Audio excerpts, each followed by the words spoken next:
The Fell Witch and the Bananach by DarkNightTales.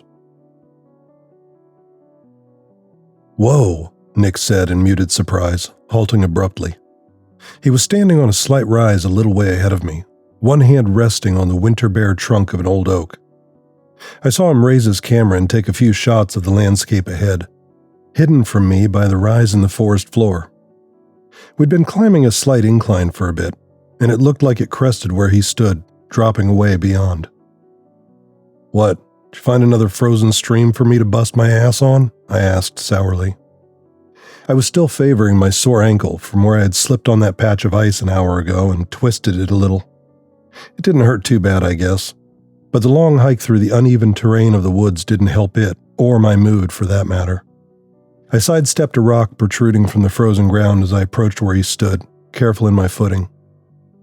Who goes hiking through the backwoods of Massachusetts in November? But I knew the answer to that question. We did. Being a location scout for an honest-to-goodness TV show sounded like a grand adventure when I took the job a year ago.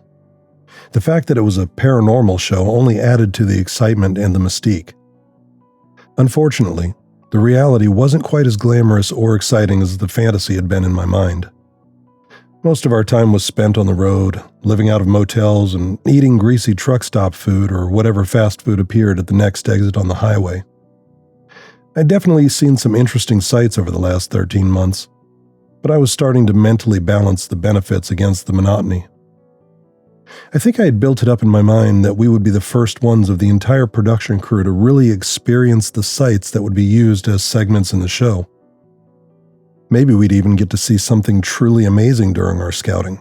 Some hint that all the legends and stories about these supposedly haunted places might have some basis in truth. So far, it had been a whirlwind tour of abandoned and derelict buildings and places across the Northeast, seasoned with a lot of oddball and borderline nutjob witnesses to the supposed supernatural events that occurred there. Truth to tell, it had grown more depressing than anything else after a while. When you stepped back and really thought about it, you started realizing that every abandoned factory or house had been someone's failed dreams, abandoned when they were no longer able to carry on with them. It started to feel a bit like we were scavengers or grave robbers, just picking through the remnants of other people's lives and loss. On top of it all, in all that time, I hadn't seen anything at any of these places that couldn't be easily explained as natural and mundane. Only mysterious and otherworldly if looked at through the lens of someone who really desperately wanted to believe that something else was at work. Sure, spending a night in a supposedly haunted asylum, abandoned prison, or the site of some brutal massacre from 100 years ago could definitely set the imagination to wander, especially when it was dark and you were in a strange environment all alone. But in the light of day, when you could see things more clearly for what they really were, it just became a little sad and frustrating. Even now, I held out some little hope with every new site we scouted that we'd get to experience something even a little unexplainable, something that could help validate all the time and effort that we'd expended in our searches. "We found it," Nick said, turning to me with a wide grin. We'd worked together since I started this job, and he'd been here even before that. Somehow, he still had that giddy air of an excited child on Christmas morning whenever we reached our scout location. "Really? You mean it actually still exists?" said Sarah, trudging up from behind me. She glanced at me sideways as she passed me to join Nick, as if to ask why I ever doubted her. I joined Nick and Sarah, carefully stepping over the roots that littered the forest floor, spreading out like veins from the trees and threatening to trip us with every step. From that vantage point, I found myself looking down the leaf-covered slope that fell gently away from where we stood. Amidst the collage of oaks and pines that obscured our view, I could see the unmistakable shape and color of the old two-story house at the base of the hill. Its whitewashed clapboard exterior was badly faded and time-worn from the 200 years it had stood here, hidden miles from anywhere that could be considered civilization, even in those times. "Wow," Sarah said simply, her eyebrows raised in mild surprise. She wasn't like Nick. She wasn't a true believer. But she also wasn't like me. She still had an open mind behind her practicality. She considered herself a mutable skeptic, always searching for something that could convince her of the legitimate existence of the paranormal, but also demanding of evidence to support it. Extraordinary claims require extraordinary proof. It was a favorite axiom of hers, a quote from Carl Sagan, I think, but she was always open to the possibility of the existence of that proof. I was a little different. I'd taken the job because it was a foothold in the film industry and would look good on my resume, not because I was searching for some higher truth or evidence of the great beyond. Yeah, I'd hoped I'd get to experience something unexplainable during my tenure, but in truth, I never really expected it. I was more concerned about spiders and snakes than I was about ghosts and ghouls. Nick motioned us to follow him as he started down the hillside, careful in his footing of the hard and slippery ground. At least it hadn't snowed, so we didn't have that to contend with. Sarah followed Nick, with me bringing up the rear. My ankle wasn't appreciative of the descent, but it wasn't too bad. I was expecting a log cabin or some sort of shack. Why the hell would someone build an actual honest-to-God house out here in the middle of the woods, I asked. It's got to be, 15 miles to the nearest town? It was Sarah who answered, our resident site researcher and historian. According to what little I was able to find on this place, the house was built in the 1790s by Thomas Greer. He was the local vicar of the nearby settlement of Anders Cross, a couple miles in that direction, she said, pointing vaguely to her right. A local settlement, I asked. I didn't think there was anything around here but trees. There's not anymore, she replied. Anders Cross was abandoned sometime between 1810 and 1815 and left to fall to ruin after an illness swept through, killing most of the settlers. I doubt there's much there anymore. I grinned inwardly. A spooky and mysterious history always helped with the believability of the story, if nothing else. Sounds like we have all the makings of a good episode. Nat's going to be happy about this. It's going to be a bitch to haul all the gear out here for the shoot, though. She's probably going to want to rely a lot on B-roll and voiceovers, limit the amount of time the production crew needs to spend out here. Neither of them answered as we continued picking our way down the frozen incline, moving from tree to tree for stability and using as many of the exposed roots as ad hoc stairs as we could. Before too long, the ground leveled out and we found ourselves at the edge of the clearing that surrounded the old house. The tree line had started trying to reclaim the area, but it didn't appear as successful as I would have assumed in its attempt, and the house still stood alone in the open ground. Only sparse and twisted underbrush had been able to make any progress in the siege, which I found mildly curious. Now free of the trees, we moved more easily, circling around to the front of the house. It was 2 stories, built in the simple New England aesthetic of the day. It wasn't much more than a box, the front door and windows the only external characteristics able to break the austere modesty of the structure. The shingles of the sharply sloped roof were surprisingly mostly still present, and the cobblestone chimney that protruded from the center of the peak looked almost like it could start emitting smoke at any moment. Oh, they really built them to last, didn't they? I said with a small whistle. I'm impressed. This thing almost looks like it could be lived in today with a little work. Sarah nodded absently, her eyes taking in the details of the house with keen interest. Yeah, she said ponderously, and I could hear something pregnant in the way she said it. What's wrong? I asked. She tore her eyes from the house and looked at me with a reassuring smile. Nothing. It's just weird to see it in this good of condition. It's not unusual to find remnants of human habitation scattered throughout the woods of the Northeast. We've all seen them. Sometimes you'll just stumble across a home's foundation or what's left of a basement in the middle of the woods. If you're really lucky, you might find the remnants of brick walls or a well. Nick joined us, that stupid grin still plastered across his face. Yeah, this is amazing. You really hit the jackpot this time, Sarah. It looks pretty solid. We might even be able to get to film inside. Nat's going to be stoked about this one. After that, he was off again, taking video of the entire area. I looked back at Sarah and grinned with a small shake of my head. Nick was irrepressible. It's probably one of the things that made him so endearing to everyone he met. It was almost a childlike air of enthusiasm that surrounded him and was often infectious. So what's the story here? I asked, turning my attention back to the face of the house. noting how the front door hung partially open. That was good. It meant we'd likely be able to look inside without damaging anything in order to get in. I thought you said a witch lived here, not a priest. Thomas Greer was a vicar, not a priest, she corrected me. He was part of the original settlement of Anders Cross and brought his wife Fiona and children, Abigail and Elias, out here from Boston, believing that God had called him out from the city to ensure that the Holy Word accompanied the settlers. Uh-huh, I said, scanning the darkened and glassless windows. I couldn't see any detail within, as the day had grown late and the shadows had already overtaken this little clearing. So, where's the witch come in? Same old story we've heard before. The settlers' crops had a bad year, their livestock started dying, and some sort of illness was afflicting some of them. Sarah took a few steps closer to the house, looking up at the shadowed windows of the second floor. They needed to blame someone, and since Thomas Greer was supposed to be bringing the protection of the Lord with him, they started suspecting that maybe he wasn't quite as holy as he professed. Someone at some point whispered the word witch, and it wasn't long before the settlers descended on him one night and took out their superstitious fears on him. She gestured vaguely around the clearing.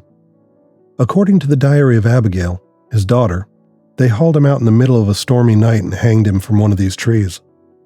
Jesus, I said. Nothing like some Dark Age frontier justice to make you appreciate modern society, I guess. What happened to his wife and kids? Sarah turned her eyes back to me and shrugged. It's unclear. According to what little I was able to find, it appears that Fiona Greer, the mother, either disappeared or committed suicide a year later. As far as Abigail and Elias, there's not much else. The settlers wrote of strange happenings after the death of Thomas Greer. Babies and livestock stillborn or badly deformed. Children gone missing in the night, ill omens in the wind, that sort of stuff. The rest is history. I nodded. Some pretty dark history, I guess, I said. Nick reappeared at our side, his eyes still alight. Let's check out the inside, he said. I looked up at the sky, which had grown even darker, the waning light of the afternoon now choked out by thick gray clouds. The forecast hadn't called for storms, so we really hadn't come prepared for one. Maybe we should come back tomorrow. Looks like rain, and we really didn't bring any cold weather camping gear with us. Nick pointed at the front door. Just a quick look, Jason, he coaxed. Heck, if it's in as good a condition inside as it is on the outside, we can probably just sleep in here tonight. Sarah met my eyes and gave a minute shrug, as if to say it wasn't a terrible idea. I hesitated a moment, torn between wanting to sleep in my relatively comfortable motel bed tonight and the unpleasant prospect of a 3-hour hike back through a winter rainstorm. Finally, I acquiesced. Okay, but if it doesn't look like it's going to be a good shelter, we're going to haul ass back for the van, deal? Nick nodded, and the three of us headed towards the faded and peeling front door of the house. I felt the sudden chill of the wind that blew up from the trees, ruffling my hair and tugging at my jacket, and the distant murmuring of thunder reached my ears. Though the vicar's house promised the best protection from the coming storm, strange and unidentifiable misgivings had begun to settle themselves in my mind, and I thought that perhaps a trudge through the freezing rain might be the better option after all. Reaching the front door, I grabbed the rusted iron handle and pulled, somewhat surprised when it swung open on squealing hinges without much resistance. Nick stepped past me and led the way, camera sweeping the entry as he went. I was close behind and Sarah followed us, retrieving a powerful LED flashlight from her pack and switching it on. The interior was gloomy and foreboding, and our footsteps on the ancient, warped floorboards sounded far too loud in the damp and stale atmosphere within. Tiny dust motes glittered in the light as they drifted upon the still air, now disturbed by us 3 trespassers. It smells like a freshly exhumed grave, I thought, and smiled faintly at the melodramatic thought. It was like I was already writing the copy for the show. Nat would be proud. We stood in the shadowed foyer now, and I retrieved my own flashlight, the harsh light illuminating the room. The walls were lath and plaster, huge sections now bare where time had crumpled the coverings to the floor, exposing the thin wooden slats beneath. The floorboards looked to be in surprisingly good condition, though the wood was now gray with age and the edges swollen from moisture and blackened with mold.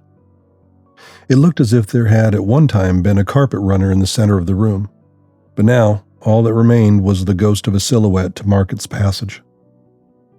On the left wall was a staircase that rose to the second floor, with a door beneath it that I guessed was probably a storage closet.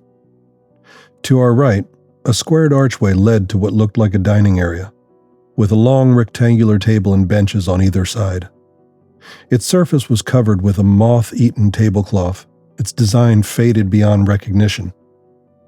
"Look at this place," said Nick in wonder, the light atop his camera casting harsh illuminations around the room and causing shadows to dance in the corners of our vision. "It's amazing. It's like being at one of those living history museums." "It's something, all right," intoned Sarah, her voice seeming far away and distracted. She shone her light up the staircase for the moment, then turned to inspect the dining area. The sudden flash of lightning and crack of thunder startled all three of us, and we laughed at our skittishness when we met each other's eyes. We'd been in similar places dozens of times, many with far more disturbing histories than this. But something about this place seemed different, somehow. I couldn't put my finger on it until Nick spoke again. "It feels real, like a family really lived here," he said. Sarah snorted. "A family did live here, genius," she replied.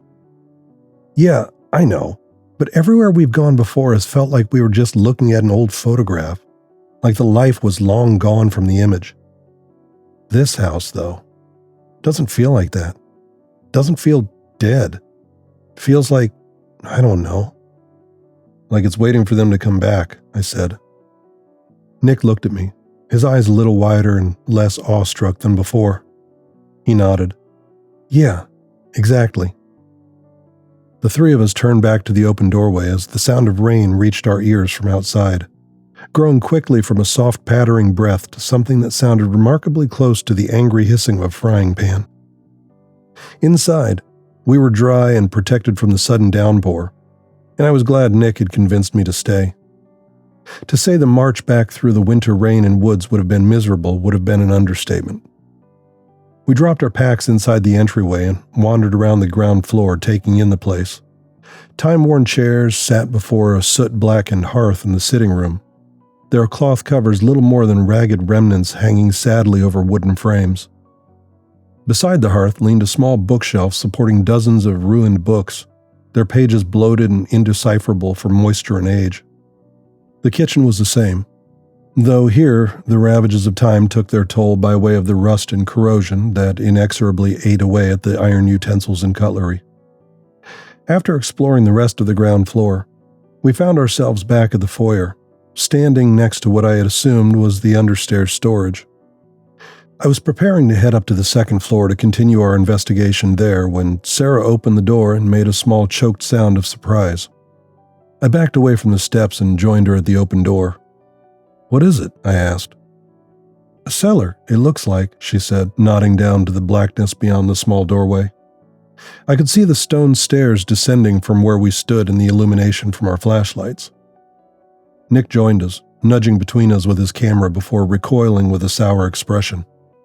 Before he even said anything, we'd already smelled it. "What is that?" he asked, stepping back from the doorway. I shook my head. "I'm not sure. Maybe a dead animal?" In truth, it was something more than just the reek of decomposition that wafted up from the darkness below, though that was certainly the lion's share of it. Mingled in that almost palpable miasma of stench that assaulted us was something else, something sour and earthy and old, something that our primitive instincts railed against, shouting for us to stay away. I took a tentative step forward, trying to breathe through my mouth, and shone my flashlight down the steps.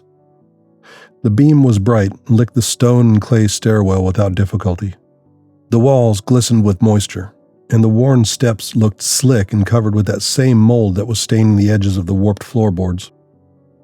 Another step forward and I felt my shoe scuff against something gritty at the threshold. I looked down and saw a line of yellowed granules spread across the cellar doorway, only broken where the sole of my boot had disturbed it. I turned a questioning eye to Sarah, who just shrugged. "Rat poison, maybe?" she offered. "Whatever it is, looks like it's been there for a long time. I wouldn't go tasting it to see what it is if I were you." "It's not like I was going to," I said with a smirk. "That's why we brought Nick along." Nick was distracted, though, didn't rise to my jab. He had approached the threshold once more, his camera raised and recording as he placed an experimental foot on the top step. "It's okay," he said, not sparing a glance from his viewfinder. "It's not as slippery as it looks. Let's see what's down there." Every horror movie I'd ever seen told me that this was an abysmally bad idea.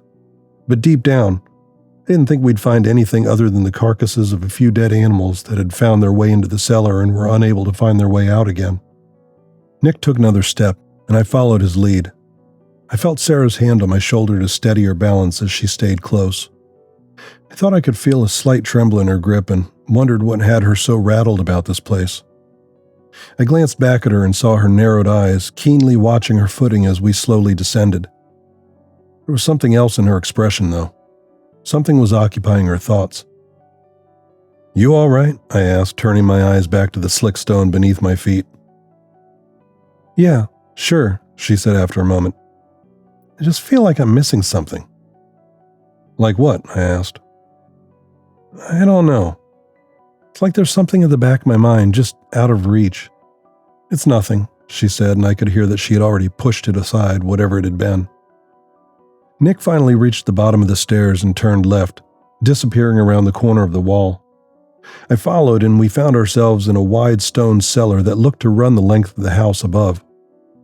The walls were lined with deep shelves, each laden with hundreds of mason jars containing unidentifiable substances.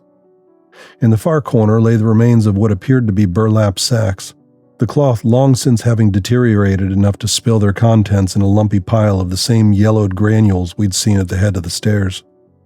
"That's rat poison. They must have had a hell of an infestation," I thought. Playing the flashlight around the rest of the room, we were surprised to see what appeared to be the remains of a small cot upon one wall, and beside it a makeshift desk covered with what appeared to be surprisingly preserved papers, brown and stained with age and moisture, but intact nonetheless. "The hell is this?" Nick said, his voice barely above a whisper. The smell was stronger down here, but we were slowly becoming accustomed to it, and it wasn't as staggering as it had been at first. The air was stale and cold and tasted of death, or at least that's as best as I could describe it. It was unlike anything I'd experienced before. "A root cellar?" I guessed, still moving my light over the shelves. "Isn't that what it's called?"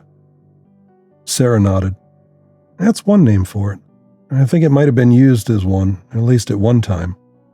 "What do you mean?" I asked. She nodded down towards the small bed.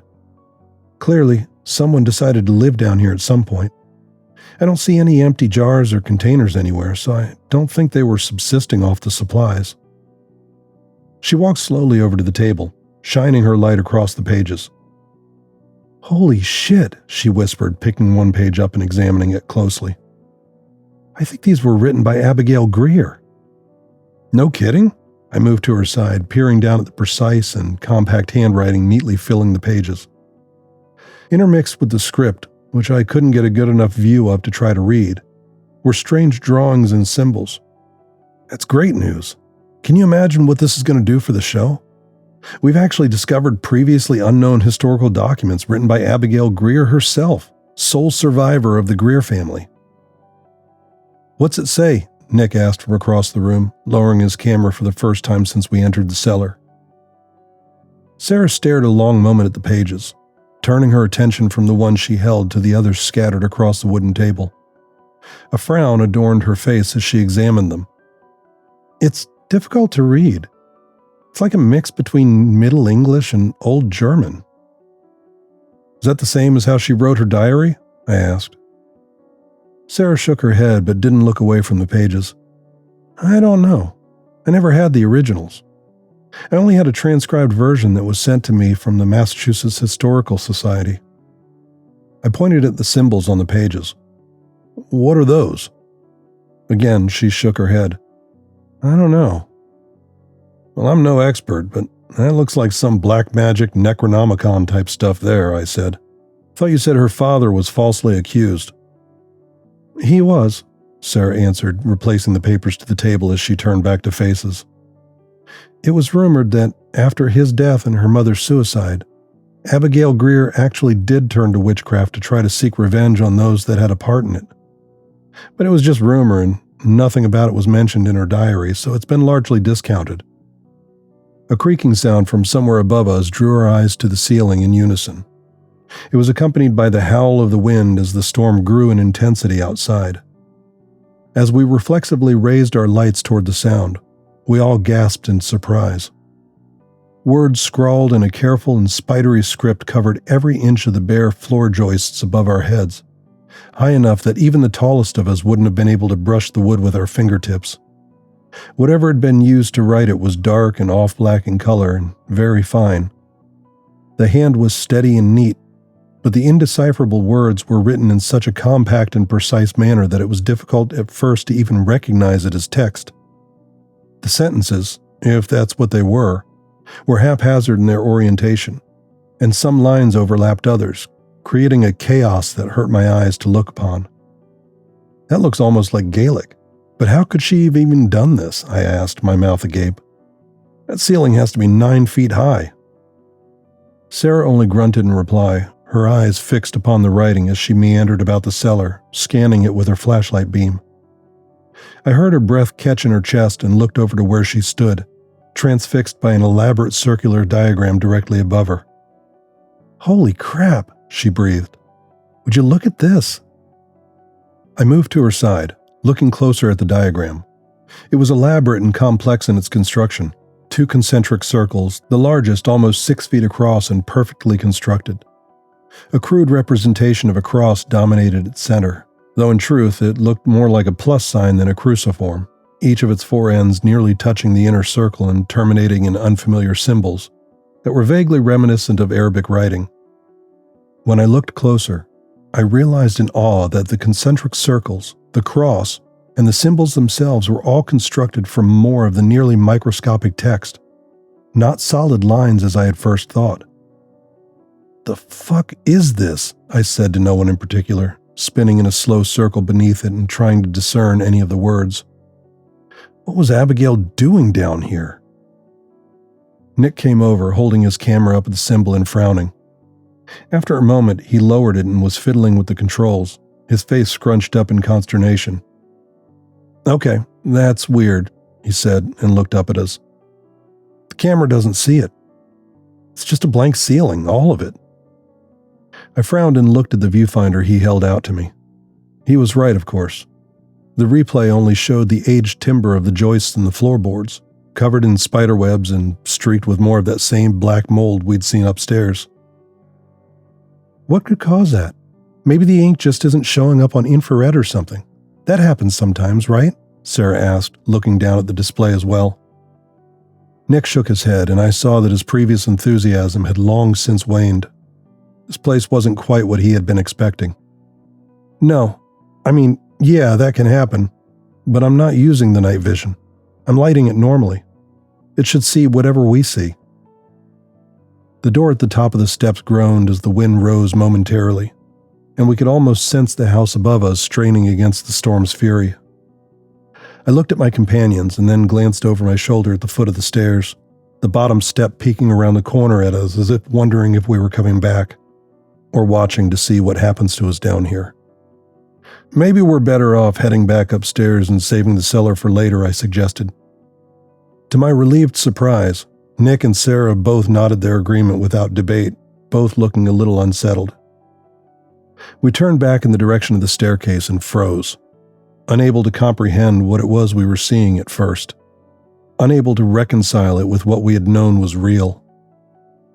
The staircase was gone. In its place was more stone and plaster wall, faced with yet another shelf bearing the weight of those same mason jars, their contents long since clouded and obscured. In a growing panic, we all spun about, our lights playing out across the rest of the room, all of us assuming we must have gotten turned around and disoriented. But it took only a moment to confirm the impossible.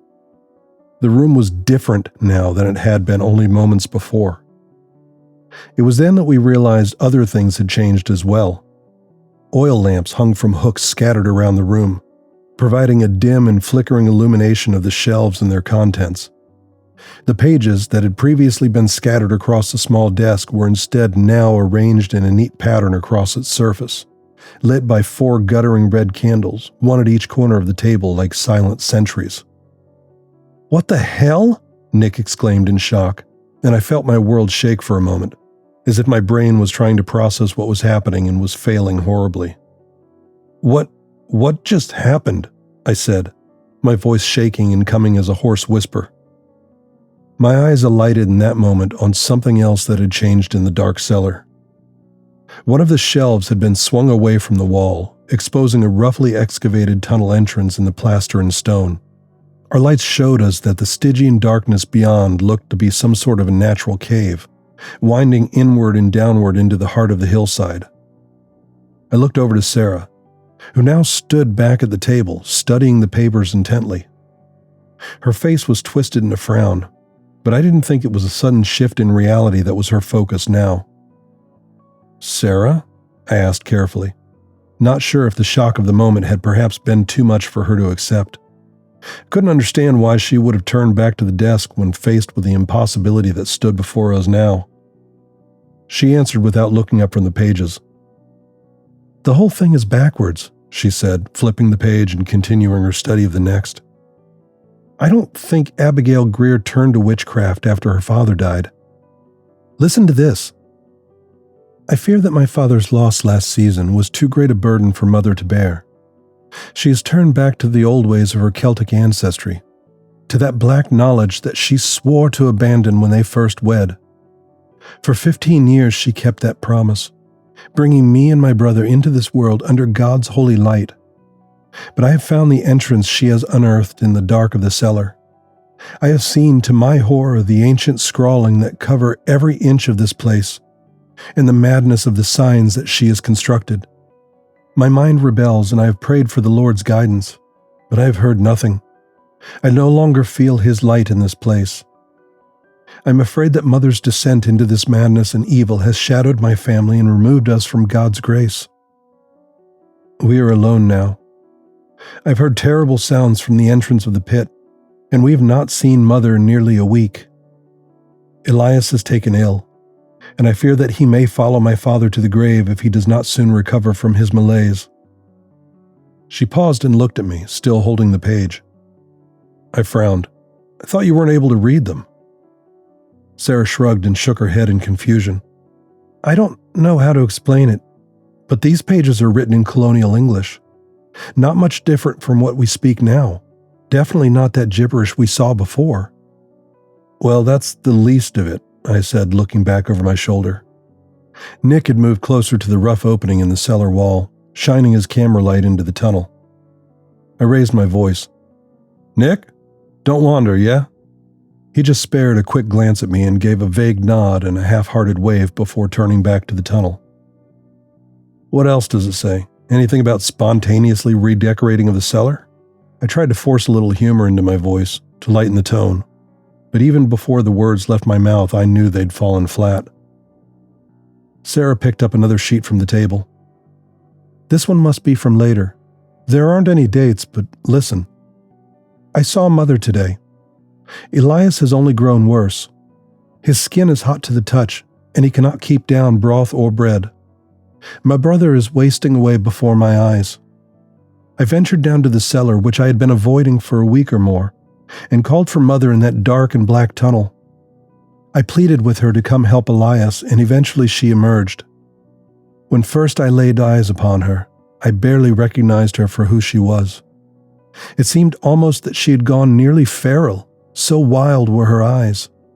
Her great fall of bright red hair, which had always been a source of pride for her and her Celtic ancestry, now rose about her head in a tangle, making her seem more beast than woman. I thought I would flee at that moment, but the thoughts of my brother emboldened me, and I spoke to her. I pleaded with her to come help him, but it seemed that there was barely any recognition in her eyes when she set them upon me. After a long while, she pushed past me roughly, nearly sending me toppling to the ground, and gained the staircase to the house above, all the while murmuring in a tongue foreign to me, which I assume was that of her homeland. I ran after her, But when I reached the sitting room, I found she had taken Elias in her arms and was returning to the cellar. I moved to follow her, but she set upon me such a gaze so cold and inhuman that I froze and could not proceed. When I recovered my wits, I ran to the cellar doorway, but was met with such horrid and tortured sounds from below that I could not bring myself to descend. I have seen neither of them since. I looked back over my shoulder and saw Nick had taken a step inside the entrance to the tunnel. He was crouched a bit and peering into it intently, using the powerful camera light to try to dispel the gloom. "Nick," I said, but he didn't seem to hear me. "Nick!" At that, he straightened as much as the low tunnel would allow and looked back at me with questioning eyes, not responding. "Stay close to us. Don't go wandering off," I told him, shaking my head and turning back to Sarah. She'd set the papers down and picked up the last one. "It has been 2 days since I saw Mother or Elias. I fear that she has called forth something foul and unclean from the pit in the madness that befell her after my father's death. I remember some of the things that my maternal grandmother told me when we were still in Boston. She used to tell us stories about the old world and the witchery that festered there, before my father put an end to it. I remember that salt spread across a threshold is said to bar a witch's passage and keep evil at bay, so I have done this at the entrance to the cellar. I am more terrified in this moment than I have ever been in my life, but I cannot abandon Elias. He is all I have left of my father now. Tonight, I will take my rosary and venture into the cellar tunnel in search of my brother. May God hear my prayers and protect me with his light. Abigail Greer." "Jesus," I said. "If that's true." I stopped mid-thought, realizing that Nick was now nowhere to be seen. I ran to the mouth of the tunnel and shone my flashlight beam into it, calling out for our companion. Sarah was at my side in an instant. "He didn't go in there, did he?" she said, eyes wide. I gave a quick nod and stepped into the rough-hewn tunnel, my flashlight held before me to guide our way. The air within was much colder than that in the cellar, and the stench from earlier grew more pungent and tenacious than before, rolling my stomach with each step. There was something wrong with the air here, something beyond the drop in temperature or the foul stench that assailed our progress. It felt bad, spoiled. I pulled the neck of my shirt up to cover my mouth and nose, but it didn't help much. The tunnel fell before us in a gentle descent that wound left and right like the tracks of a serpent. I called out to Nick a few times, but received no reply in the thick darkness. Onward and downward we trailed for what felt like hundreds of feet. I thought we must be well under the hill at this point and couldn't begin to guess how deep our travel had taken us. It was then that we froze in our tracks, our eyes fixing instantly on the discarded camera. It had been smashed, its pieces strewn violently across the rough floor of the cave before us. I raised my light and called out for Nick. Again, I was met without response, but now I feared for my friend even more. With his camera now reduced to bits of plastic, metal, and glass on the bedrock floor, he'd be traveling blind in the abyssal darkness. With no idea what may lie ahead, whether it was a solid wall or a sheer cliff falling into the bowels of the earth, continuing his walk would have been lunacy. What was going on? "Nick!" I shouted again, but this time my ears caught the hint of a reply, echoing from the distance. Sarah looked at me, and without a word we rushed into motion, moving as quickly as the dancing flashlights would allow in the narrow tunnel. After a short time, we burst from the tunnel into a wide chamber and skidded to a halt. My injured ankle threatened to betray me, and I only stayed upright by sheer luck. We had emerged from the darkness into a surreal nightmare, which even now I have trouble describing. The chamber was wide, perhaps 30 feet across, and roughly dome-shaped. The flickering orange light from hundreds of tapers positioned around the relatively smooth floor gave a hellish glow to the room, dim enough to preclude plain sight, but cursedly bright enough to see the macabre tableau laid out before us. A great white symbol was etched into the stone floor of the cave, very much like the one we'd seen in the cellar. As with the other, this appeared to be constructed of hundreds and thousands of smaller symbols and glyphs, all of which were foreign to me. Unlike the former, this one had been scratched into the stone itself with some sharp instrument. The air in this chamber was not stale or chill as we had experienced previously, but was instead warm and flowing, weaving in and out of the multitude of other tunnels that I realized intersected with this chamber. Despite the constant airflow, the candle flames appeared indifferent and continued their slow consumption of the crimson-colored wax. I realize only now that it was my mind that chose to first catalog each of these relatively mundane characteristics of the chamber in order to protect itself, a sort of safety mechanism to prevent the shock of the scene from flooding in all at once, overwhelming my sanity and leaving me a gibbering mess, curled up sobbing on the floor in a pool of my own waste. Sarah was quicker to process everything, though, and her horrified scream drew my eyes to the unholy abomination that laid before us, snapping me back to the present jarringly. Iron chains from a bygone age hung from the ceiling at the edges of the great circular symbol, and from them were suspended the corpses of 3 people, all dressed in colonial Puritan garb, and all looking as fresh as if they were only sleeping.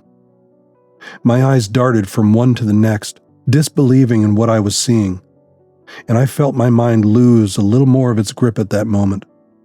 The first was an older man, clean-shaven and gray-haired. He was tall and wore a simple carved wooden cross around his neck, which I noted was bent at a grotesque angle and allowed his head to rest unnaturally low upon his chest. The second was a young boy, perhaps 10 years old, with pallid skin slicked with perspiration and deep sunken eyes rimmed in dark red circles. The third was a blonde girl in her mid-teens, wearing a rosary around her neck. I don't know how long we stood there, staring at this impossible sight. These people were more than 200 years dead, yet looked as if they might open their eyes at any moment. Then my sight fell to the great red stains that spread from the ghastly and ragged incisions across their bellies and painted everything below in that nightmare hue. The blood had splashed across the outer edges of the great circular seal, obscuring some of the glyphs and runes etched there. Impossibly, it still glistened wet in the flickering candlelight. "The Greers," Sarah whispered in astonishment, taking an unconscious step forward. "All except one," I croaked in a hoarse voice. "Where's Fiona, the mother?" A moment later, I found the answer to my question. As I stepped carefully around the horrifying scene, the body of Fiona Greer came into view. The woman lay rigid on her back, arms outstretched either side, and hands splayed wide and clawing in eternal agony at the stone floor. Her dress was torn and singed, exposing pale skin beneath, and her hair formed a maniacal halo around her freckled face. An intricate pattern drawn in electric blue paint adorned her chin and neck as well as across her brow. But her face was the worst of it. Her eye sockets were burned and empty, and her mouth stretched open impossibly wide in an eternal scream of unimaginable torture and suffering. The skin around her mouth was blistered raw and cracked, and her tongue and teeth were soot black, as if she had been exposed to some great blast furnace from within. Her feet rested in the center of a smaller circle, perhaps 4 feet in diameter, and similar in design to the larger one. It almost looked like she had been standing within that circle when she died, but as to its purpose or what might have happened to her, I had no clue. Positioned around the symbol's edges were the remarkably preserved remnants of herbs and plants, arranged in careful patterns, creating an obscene mixture of beauty and horror in this nightmare chamber.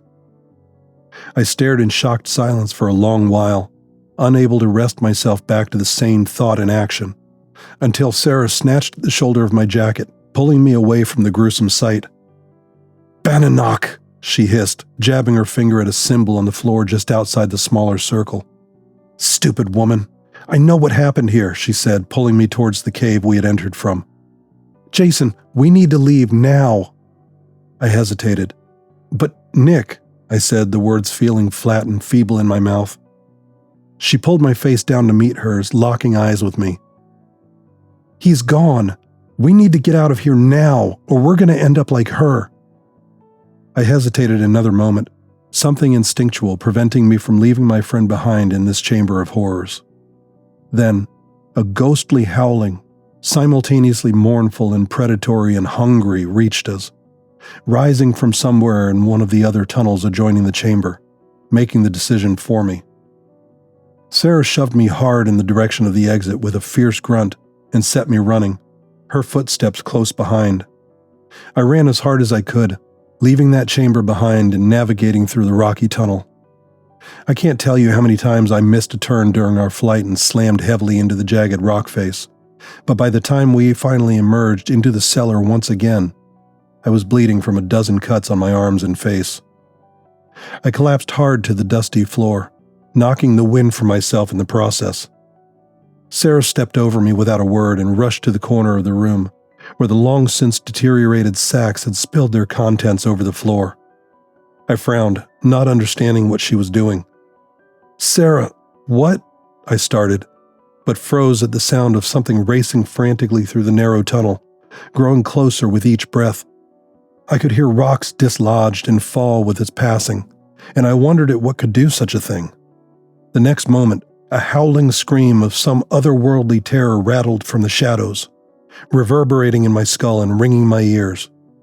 "Jason, help me!" she cried, carrying 2 handfuls of the yellow granules back and spreading them across the threshold of the tunnel entrance. She rushed back and brought back more, but I could only sit there, paralyzed with terror, as I stared into the depths of that black cave, from where the sounds of movement rapidly grew louder. "Jason!" she screamed again. I looked at her and realized that there was no way she was going to complete her task in time. She'd made 3 trips already and the line was barely a third of the way across the entrance of the cave, the gaping maw of blackness that had claimed our friend.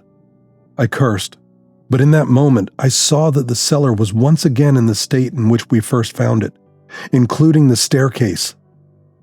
"Sarah! The stairs!" I shouted, scrambling to my feet. She looked over at the stairs with astonishment and hesitated. The briefest moment of indecision crossed her eyes as she glanced down at the salt in her hands, and then to the pitiful progress she'd made with the barrier.